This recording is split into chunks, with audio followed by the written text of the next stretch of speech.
Hello everyone. Happy Sunday. I gotta get caught up on some of the video watching here over the last few days. I had the blessing of having my brother and my niece come into town from DC. My niece is I think she's 22. She is a hockey nut. Actually, more specifically, she's a Mike Modano nut. And she came in which to watch Mike Modano. If you're not a I'm not a hockey guy, but I used to be. Used to be a big North Stars fan back in the day, but the Dallas Stars came from from here. It used to be the Minnesota North Stars. So the Minnesota Wild played the Dallas Stars last night in the last game of the season. Really didn't mean anything because neither one of them were in the playoffs, which I wouldn't have known. I don't watch hockey. It's my first game I watched, I think, in about 3 years. But it turned out to be Mike Modano's last game, which was really cool. So my niece got to see his last game, and she also ended up running into and meeting his wife afterwards.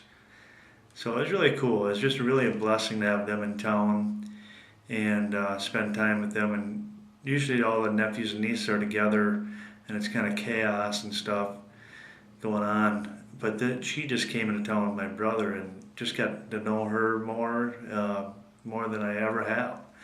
And it's just really cool. Just an absolute blessing to spend time with them. And they left this morning. I dropped them off at the airport. And just haven't had a chance to watch much of the videos. But yeah, that's, probably catch up a little bit tonight. So I'm just going to be reading. Yeah, I got kind of chaotic today too. I had to run them to the airport and then run to St. Michael for a volleyball tournament. Busy few days, and it's just awesome. I'm going to let you in on a little secret. What is it, April 10th, April 11th today? Just glorious. It's absolutely glorious out here today. Don't tell anybody. I'm going to tell you a secret, just between us. Minnesota spring and summer, you can't beat it. But we don't let that secret out because we don't want all the riffraff up here. So don't tell anybody. But it's just glorious today. And just can't help but just walk around praising the Lord for what He's blessed us with. You know, have you ever thought about that? Fellowship, just fellowship with your family, your friends, or anybody. Communication, what a blessing it is to have communication with people and that fellowship. That's a gift of God. That's a gift.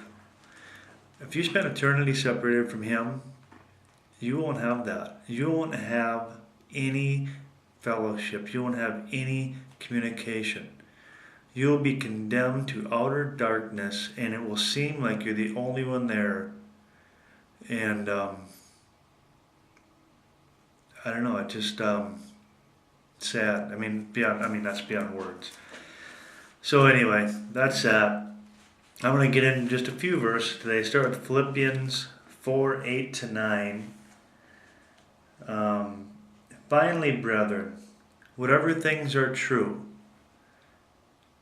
whatever things are noble, whatever things are just, whatever things are pure, whatever things are lovely, whatever things are of good report, if there is any virtue, and if there is anything praiseworthy, meditate on these things.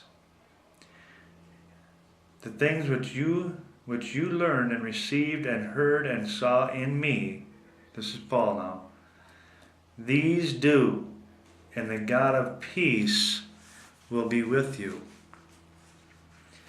He doesn't just say to consider once in a while that these lovely and pure and just and noble things and all this stuff we just listed. He doesn't say think about it once in a while, but he says meditate on these things. You know that what we meditate on is what will manifest itself in our life. If we spend time in the Word and meditating on His Word and in prayer, that righteousness will come out in our life. It'll manifest itself in our life. But if we continue to pollute our mind with the garbage we see on TV and gossip magazines and, coarse joking with people or whatever, the things that we meditate on, such as that, is what will manifest itself in our life.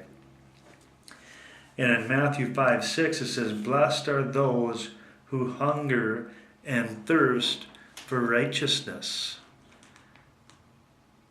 And I'm just going to leave it. I was going to read one more, but I'm just going to leave it at that, because you roll that meditating on all things that are righteous, pure, and good, and roll that into this where it says, "Blessed are those who hunger and thirst for righteousness." Did you ever think about that? Do you thirst for righteousness? Do you want righteousness in every aspect of your thought life, your actions, your words? Do you want the righteousness of Christ? Do you thirst for it?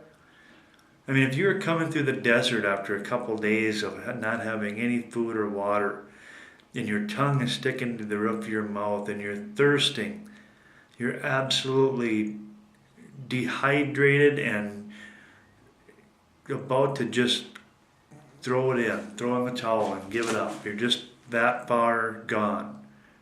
And you're thirsting for water like you never thirsted before. Do you have that kind of thirst for righteousness? Do you want to have the righteousness of Christ in your life?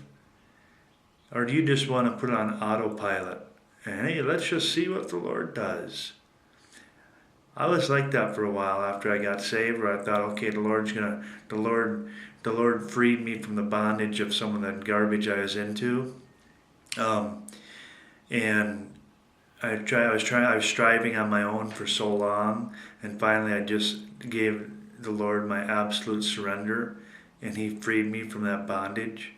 And then I got kind of in a mode where I put on autopilot. I'm like, okay, cool, He did that, and He'll do the rest. And I just kind of put on autopilot, not really thirsting for righteousness. But He says here, "Blessed are those that thirst for righteousness."